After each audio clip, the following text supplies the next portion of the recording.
We are a team. As storytellers and dreamers, there is always magic to discover. Once upon a time, a Las Vegas showgirl and a comedian magician figured out that even with different perspectives, our adventures and experiences together are really just one big caper.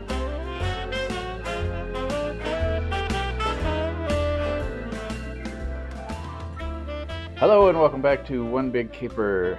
I am Felix, as my partner Athena, and we are show folk who just talk with each other for a camera. And for you, this is user, listener, watcher guided information. We're generally responding to prompts that are given to us by people who have watched or listened to us. Today, you are going to a slumber party. Today we have elected to discuss traveling, which we do a lot of as entertainers. We've done quite a bit of it together over the last several years, and it is a subject that gets me dragging my soapbox out because I don't know. It's I'm going to the airport. I'm going on a trip. You're going on a trip. Yeah. You sure are. I wish that we would have caught on camera his reaction to my outfit.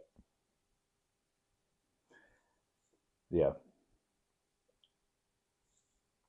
Athena, as a result of her job, has a lot more experience with airport security than most of us. Yes. Even the seasoned travelers. You do have a microphone, so you have to. Now I can hear. Yeah. Okay. Good. Hopefully, it wasn't scratching the whole time. It probably was a little bit. That's okay. That was a little bit of theater. Nevertheless, we'll get into why, and I am certain that this is going to be one of those subjects that causes people to say, "Okay, boomer," about things I have, or my soapbox. You think? I don't know. I feel like I have an outdated, maybe, reverence for aviation and travel by flight. It feels that way because I'm probably one of the very few people who wears a necktie on airplanes. I've seen people. I've served people. Have you? Okay. Mm-hmm. With right. neckties. Good. And bow ties. Excellent. Yep. It's not that I find that it's a required uniform for travel, but this was my most recent travel uniform. I went to speak on the panel, and this is what right. I wore at the airport. I wore a nice jacket. You know, I am wearing denim on my legs. And a t-shirt, but you're still done up. We discuss often the way I dress. Yeah. And the fact that I'm perfectly comfortable in a full suit. I'm perfectly comfortable flying across the country or to another country in a full suit. A 3-piece wool suit, yes. Yeah, I'm totally comfortable with that. Why? I don't know. I'm not. Can you sleep in that? On the plane? I actually don't sleep on airplanes very well. Me neither. I'm not good at that. Me neither. And I'm not sure exactly why. Interesting. Yeah. Even continent to continent, a 20-hour flight, I can't bring myself to take a nap. I don't know. When have you taken a 20-hour flight? Well, not a 20-hour flight. I've taken shy of 20 hours, but that number comes to mind because there were a couple of trips that required. Where did you go that took 20 hours? I'm telling you that it was that much in total travel, so not flight. Yeah. Okay, that's what I thought. Okay. What do you have to say on the subject? My first outfit was how I see a lot of people every day, wearing sweats and jammies and slippers and blankets. The blankets is a new thing, but they wear them like capes. And I laugh. Yes, I make fun of people. I watch people, but I just don't like. I thought it'd be fun to discuss on the podcast because we talk about it often, pretty much every day. Because I come home from work and I talk about the things I see at the airport. And so, yeah, I thought we could do a whole travel series because of what we do. We have done some Yeah. traveling. So this is the episode 1 of the travel series. Okay. Cool. We can do Like a it? series, sure. Certainly, by experience, and we have some good tips to share. Hmm. I can think of a number of things that I've changed about the way I travel in the last several years, just because it makes things easier. So hacks, we'll do hacks. We'll do hacks. Yeah. Today? No, No, I don't think as so. part of the series. Okay. But So today, I thought it would be fun to talk about how people dress because I just thought it'd be funny to put on my sleeping mask and carry my pillow. And I get it. why do you dress in a suit? Why can't you get with everyone else and dress like you're going to a summer party? Because I consider it to be public, and I don't dress that way in public.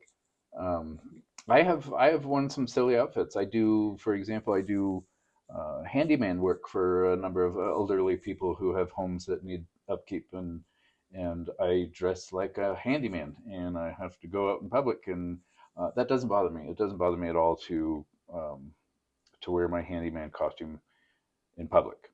I would not travel in that ensemble. Why not?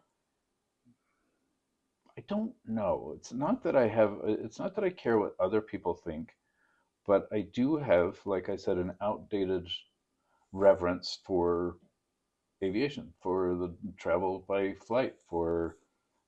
It's not that I think it's a formal occasion. It's just um, I I don't know. What I can tell you is that the way I dress very often, and the way I travel, what I'm wearing, has given me upgrades. I've been upgraded. I've had flight upgrades and hotel upgrades and all those things because I am wearing a bow tie. Yeah. So I understand that it's a manipulation. I understand that it causes people to treat me differently. Yes. Um, Agreed on that. Yeah. and I think the opposite is true. I think people who are wearing blankets as capes are treated the Like way toddlers. they look. Yeah. Yeah. Yeah. And that's probably very offensive to a lot of people to understand that they're being judged on their appearance, but it's inescapable. You are being judged on your appearance. Yep. Yep. And Well, I have a number of stories about that. Yeah. Like even just within my current job, I overheard a manager saying that he had an argument with a guest because the guest felt like he wasn't being taken seriously. And I don't know the manager told him, "You're dressed like a toddler, sir." Right. Which I say all the time. Which is true. A t-shirt and shorts is dressed like a toddler. That's how toddlers dress. Right? It's hard to. I judge people. I'm able to confess that, and it's not that I expect people to wear formal wear on a flight. I did see someone wear 6 o'clock in the morning. I was on the train. Sequin, beaded, full-length gown. Well, that's inappropriate also, I think. Yeah, I almost wanted to ask her, why are you wearing that? The walk of shame?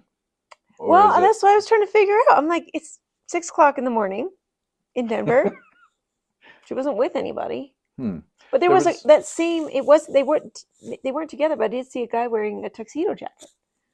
But I don't think they were together because they were kind of separate on the train, same train. And I was like, what's going on?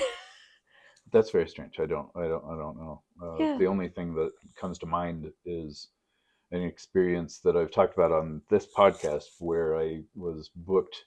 I made the mistake of letting the client book my flight, and it resulted in me having to fly in costume and go directly from the airport to the event. Mm-hmm.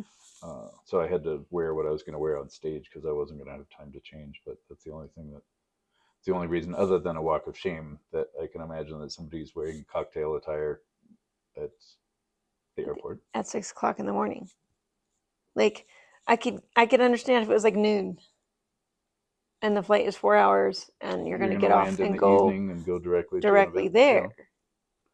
there ish. That seems like an easy thing to change into. Right. I mean, it wasn't a floofy dress, so I would understand. But brides don't wear their dresses on the planes to save, There's concerns they about carry wrinkling those. and Yeah. I don't know. It was a sequin gown with like beading, and that doesn't wrinkle very easily. So, and then when you're sitting, so that's the other thing. Like maybe people are like, I'm not gonna wrinkle my clothes.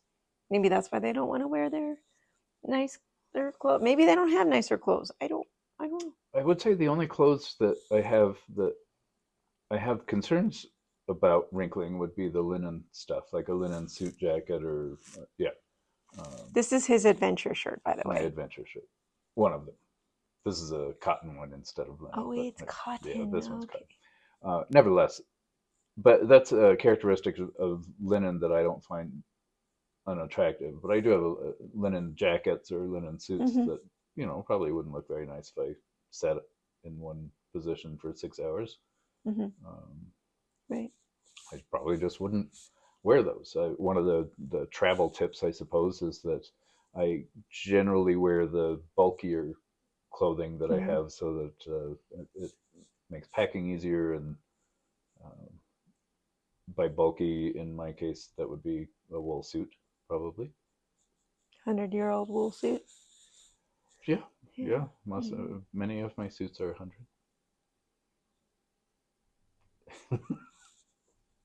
I recently wrote foolishly directly into an app that is internet dependent. So I wrote this whole diatribe about a recent experience we had, and I lost it, and it was a long one, and I may or may not recreate it. That is in my little blog, Buy Me a Coffee, which is like Patreon, I suppose. But yeah, we lost that post. Nevertheless, it was a recent experience that we had together. We attended an event at a high school. The event was celebrating the arts. I was given that information. This is an event celebrating the arts, and boy, that's how you get my attention, because that's my whole life, right? So I elected to wear a suit. Yeah, it was a nice suit. He was the nicest person dressed there. Well, I counted. Oh, you did? Yeah, while we were there, I took stock. This is a large high school. I would say that there were probably, 300 people? That it? Really? Maybe 400? In the audience? Well, in the room, so in that space. Maybe 400? No, that gymnasium is supposed to seat the whole school. There's 3,000 students in that school. There were not 3,000 people in that room. Okay. A number of people, a big number of people, right? So between 300 and 3,000, we've narrowed it down. Nevertheless, I don't think there were 3,000. However, I counted, and there was exactly one tie in the room. Yours. Mine. There were no suits. There were no dresses. It was just t-shirts, hooded sweatshirts, blue jeans. There were a couple of dress shirts, but they were more or less, and I'm not judging. This is a high school event, right? So I didn't expect to see too many people dressed up, but this was essentially a theater event, right? So we had orchestras, choirs, bands. actors, bands, all of these students who were demonstrating their talents, and there was no... They were all wearing t-shirts. There was no display of reverence for theater or artists, or they were all wearing the branded t-shirt. Celebrate the students arts. were, yeah. So they were all uniform. Right. I remember we used to have a white shirt and black slacks. That was a white dress shirt and black slacks, so we could all look uniform. That was back in the day. Not so long ago, really. No, I understand to a degree. But part of the reason I dress the way I do is inspired by my respect for other people. or situations or occasions. Decisions in what I wear is, kind of for me. I dress for me. Yeah. I don't expect other people to dress to the level that I dress. I was given advice when I was young with regard to particular events. If you're attending an event, there was always a concern about being overdressed. There was always a concern about being underdressed. Invitations to events used to indicate how you dress for an event, right? So business casual I see on most invitations now. Mm-hmm. And otherwise, there really isn't an indication usually for events. I am a member of a group that has white tie events, but any event that they have, that's just the assumed attire. The only variation would be with honors or without, which means that if you are a military person or you have earned some kind of awards or medals, a with honors event would be that you could wear white tie and display your honors, which is a tradition that goes back to Napoleon's time, believe it or not. But it was a way to separate classes and classes of people, or people who are of different military distinction, and people who then did not have honors to display were kind of ostracized. Nevertheless, that's the extreme of dress, and barely still exists. Yeah. Yeah. So as of September 11th, 2001, things really changed. Right? Yeah. Before that, and this is difficult to remember, but you could go directly to a gate. There was no interruption, no need for boarding pass. You could, if somebody was flying to meet you, you could meet them as soon as they got off an airplane, and that existed until 22 years ago. And it was after new rules that happened that I think comfort took precedent over any kind of concern about how one appears in public. Well, yeah, like I go through the security every day, every time I go to a shift. And the first thing I see is people removing their shoes and their belts. So sweatpants, you don't have to wear a belt. Then you're not going to beep when you go through. And flip-flops, you can just kick off. Yeah. Yeah. So like I get convenience, and maybe this country is really guilty of preferring convenience over all else. But one of the things I used to say when I was really pushing social media is dressing nicely is a form of self-respect. So for me, presenting myself in a more professional way is showing that I respect myself. And I don't know, like, I don't think a lot of people get that or understand that. And that's why they continue to wear slippers and sweats and hoodies around out in public. I just found this out recently that men are not supposed to remove their jackets. I didn't know that. The only place they're supposed to remove their jacket is in the privacy of their hotel room, their bedroom, or the bathroom, because it's considered underwear. Like suspenders are considered underwear, but it's considered to be exposing yourself if you take off that outermost layer. That's all but completely erased from history. But yeah, that's the standard from yesteryear. Phelyx knows the standards. You want to know how to dress when you were in any decade up until the now? I think he would know. In Denver, where we are and where we live and record from, there's only one restaurant left that requires a jacket. But that used to be a standard for a lot of upscale dinner restaurants. All of the upscale, like high-end restaurants don't require jackets anymore. Only country clubs now and the Brown Palace. What? Yeah, and that's it. Jacket required is no longer a thing beyond those places. Wow. The power of the people. Well, yeah, I mean it's why I suppose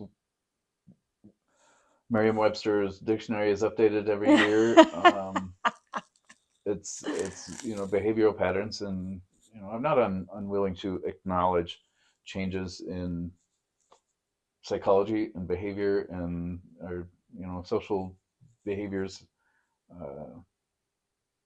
It's just again, I sometimes want to okay boomer myself because I recognize how outdated some of my standards are, but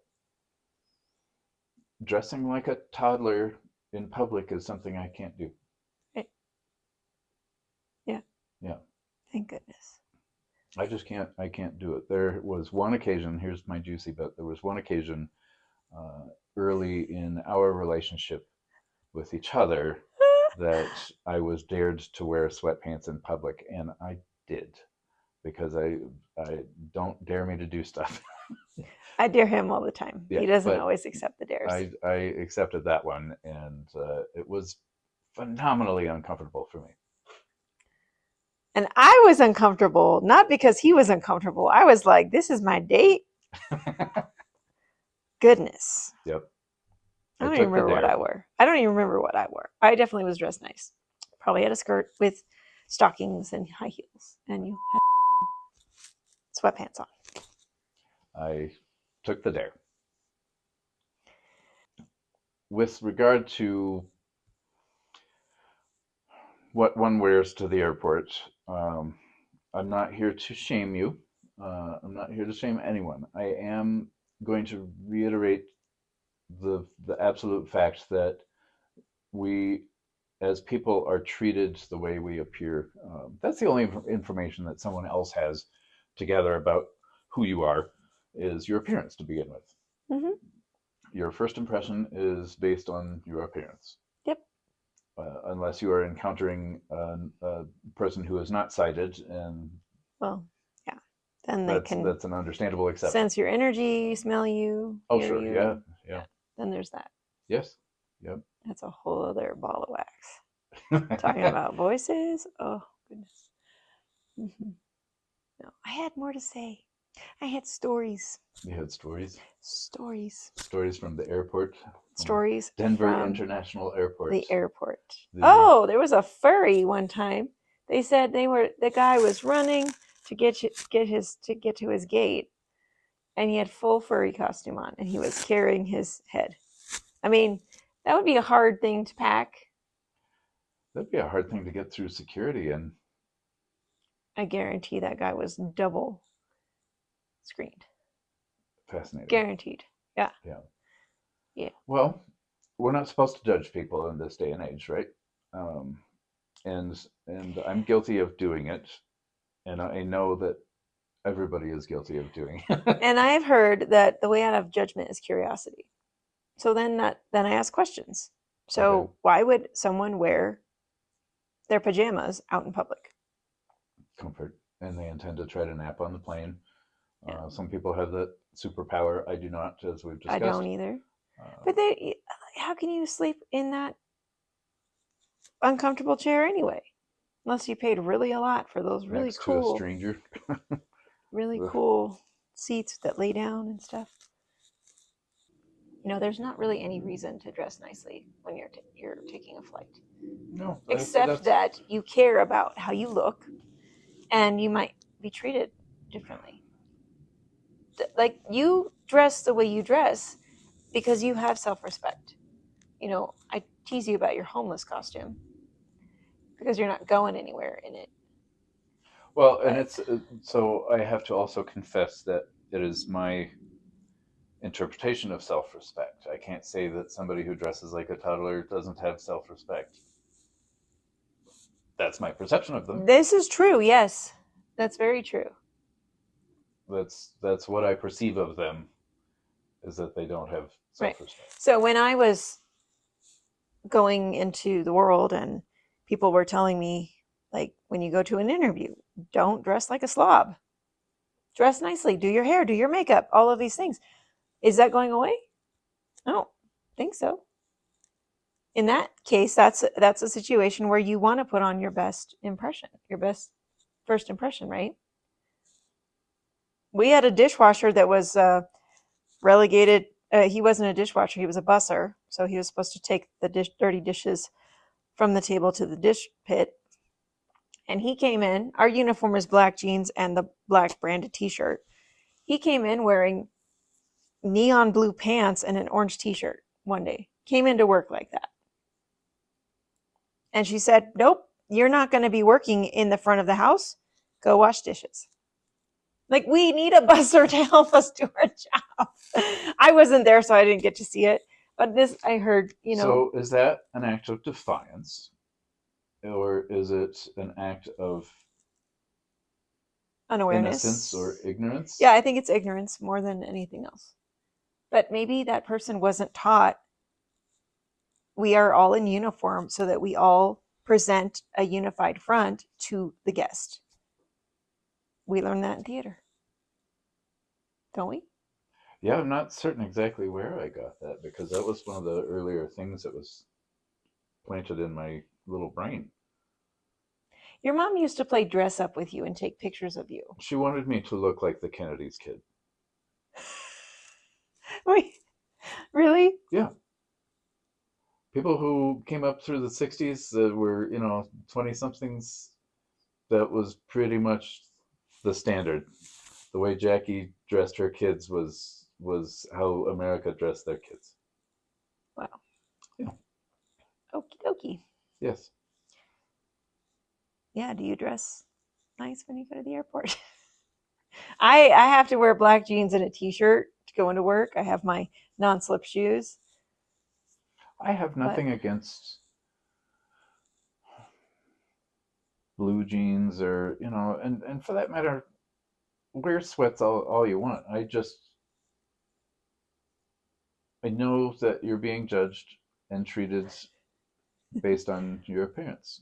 And well, I've seen women in sweatpants and full makeup, like more than this. Yeah. Full makeup and hair, but wearing Kardashian style sweat outfit. I was in Atlanta, leaving Atlanta to come Is back this to a juicy Denver. bit? Kind of. Okay. I don't know.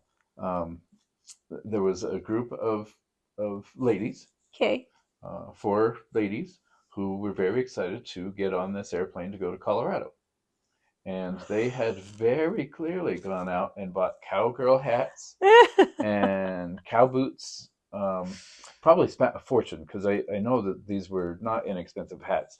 Western wear is not my thing. And if you are not a Coloradan or have never been here, we don't walk around wearing chaps like other parts of our country perceive. I don't know where they get this. I don't know either. Anyway, the most horrifying thing was that I saw them stack these 4 cowboy hats together and shove them in an overhead. And we're talking about hats that are probably $400 a piece. And that is not how one treats a cowboy hat. Even though I don't own any or wear any. They have special hat boxes for the hats. I've yes, seen them come yeah. through. I have.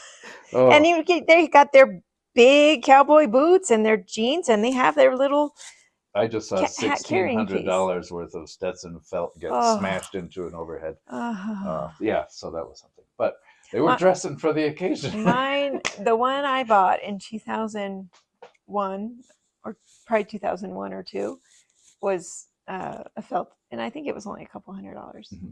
But it was not a 10-gallon hat at all. It was like a 2.5-gallon They were hat. not, again, not my flavor, but beautiful hats. They dropped some money to, I assume, try to blend once they got here to Colorado.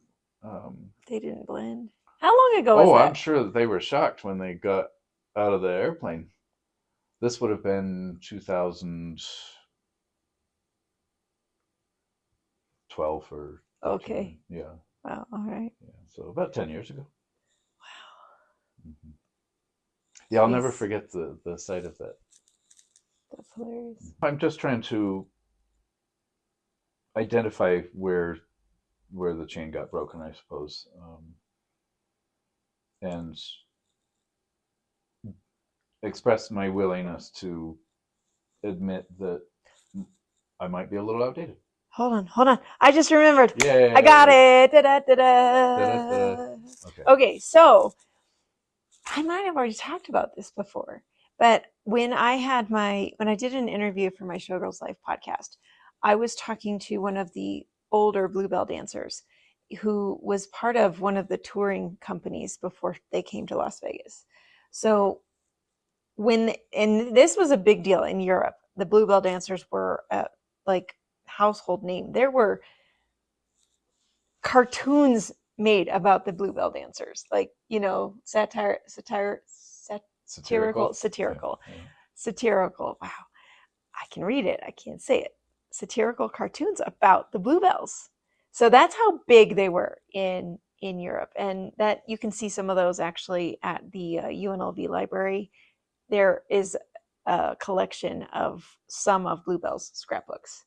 Madame Bluebell. Yes, yep. Miss Bluebell, Margaret Kelly. Anyway, so I was doing this interview, and this woman is in her 80s now, but she was very young, and she was talking about an instance where we were talking about traveling, dressing for traveling, and they were going to somewhere cold, I think Switzerland, by train, and one of the girls asked Miss Bluebell, "Can we please wear pants?" And this was in like the late 50s. So it was still not normal for women to wear trousers. I mean, they were before the war and during the war, but like after the war, it was like back to, Christian Dior made like that style dress. It was like with the petticoat and everything. But Marlene Dietrich got arrested. Yeah, in the 40s for wearing.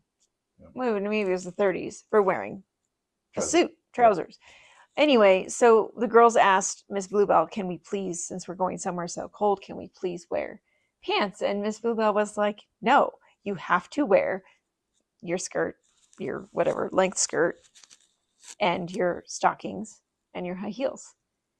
And because maybe they were coming back. They had bought the furry boots and they had bought the nice warm clothing available in Switzerland to go back to Paris.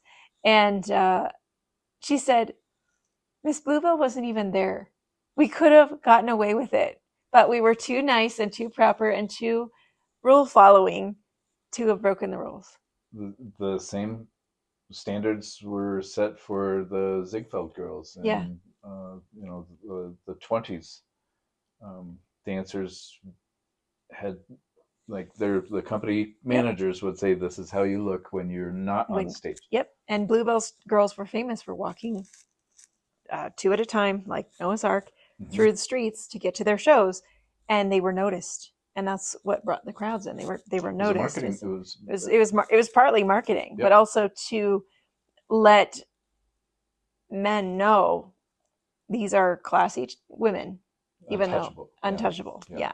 So, that's kind of a juicy bit, a little bit. It is. Yeah.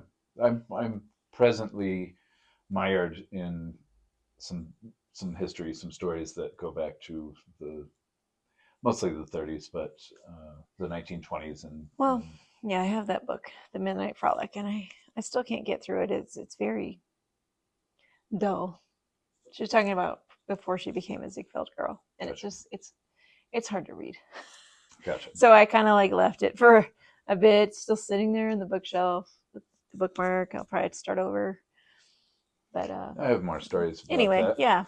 Anyway, so yeah, it's as a theater person, that's why we do what we do, because I was a Bluebell dancer, and that standard was passed on in the Las Vegas shows. You had to come to work in a gown, or you had to have a gown to wear after you left the show. And that changed by the time I got there.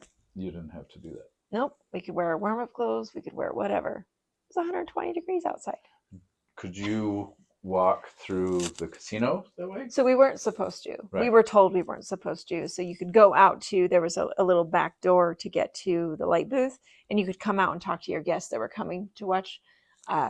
You you could wear, we weren't supposed to, our warm-up clothes, because we just threw it on and went out. But we, our giant eyelashes, our red lips, and our hairnet heads.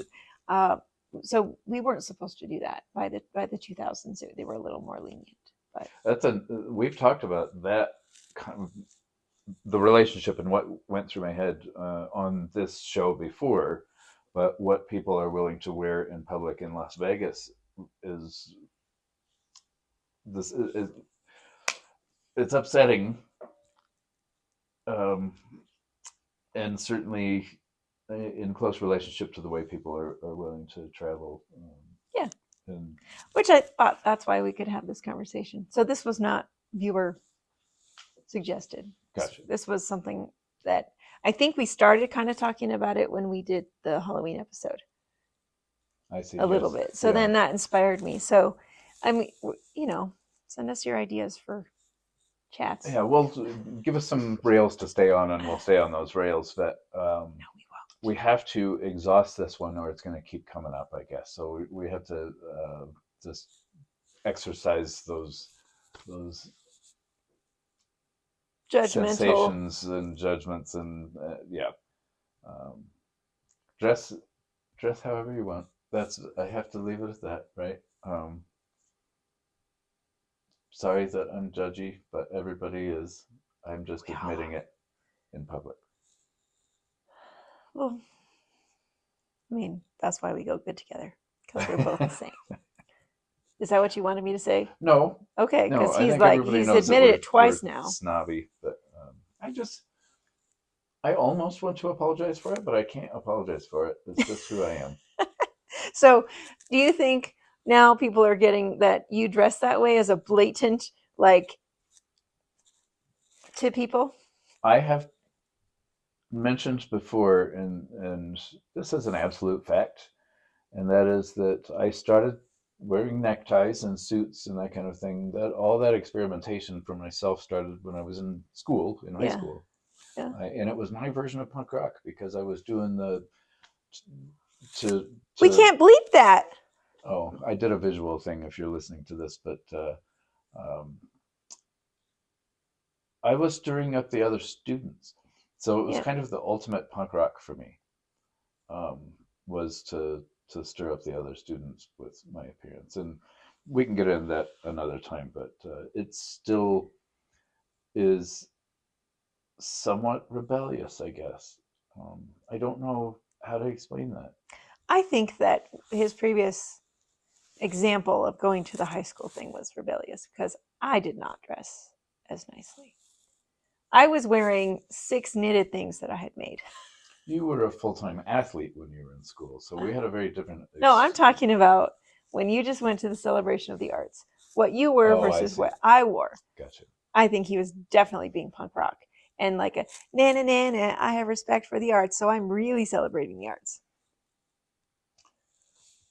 Possibly. That suit, one of the newer ones I own, was from the 1960s. It's very Mad Men, and became appropriate because of the dean's speech at the beginning about... that was the principal. Oh, the principal, sorry. Wearing t-shirt and jeans. Yes. In a t-shirt, yeah. Yeah. Whose inability to feign reverence for the arts was contagious. She didn't want to be there. I know. Yeah. Well, that's a whole other topic. But yes. She did read from a speech, a quote from Lyndon B. Johnson about the arts and how the National Endowment for the Arts got started, which I didn't know. 1964, which made my suit perfect. Ah. Yes.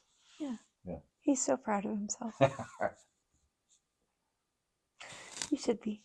You should be proud of yourself. I like to look good. I get compliments.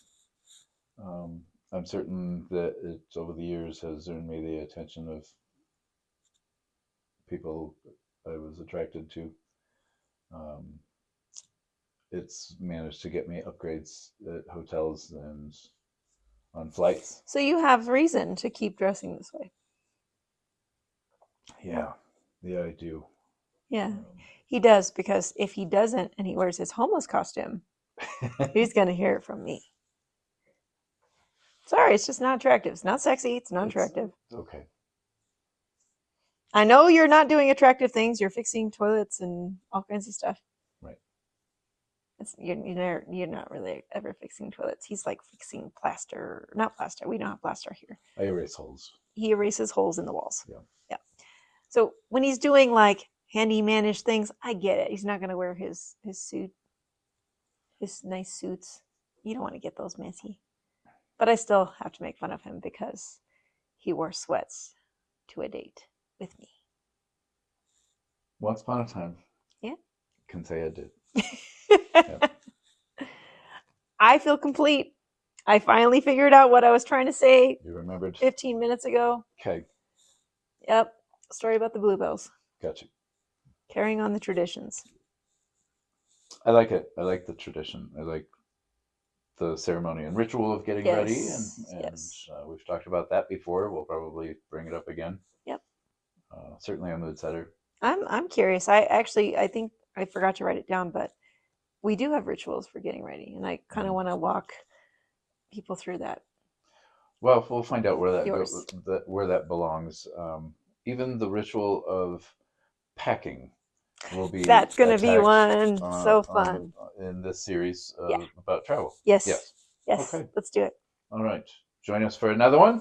We'll be back around. These come out every 2 weeks. We encourage you to reach us at hello@onebigcaper.com. You can also type underneath this if you are watching us on YouTube and do all the things. Yeah. Support Contact us We if your you want. support. Yeah. Contact us if you want like us to chat about something or answer some questions. Don't contact us for services like, I don't know, explainer videos or things like that. I'm tired of getting those emails. I really don't need to have to pay you a few $100s to make an explainer video about One Big Caper. Interesting. Yeah, done. No salesy emails.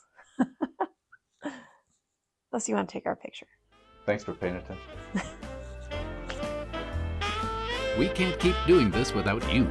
Give us just a little bit of your time by subscribing, sharing, rating, or talking about One Big Caper with someone else. We really appreciate your help. We want to hear your stories. Visit onebigcaper.com to get to know us even more. All of the audio and visual digital media associated with One Big Caper, in whole or in part, is the property of Gazellas Productions, LLC.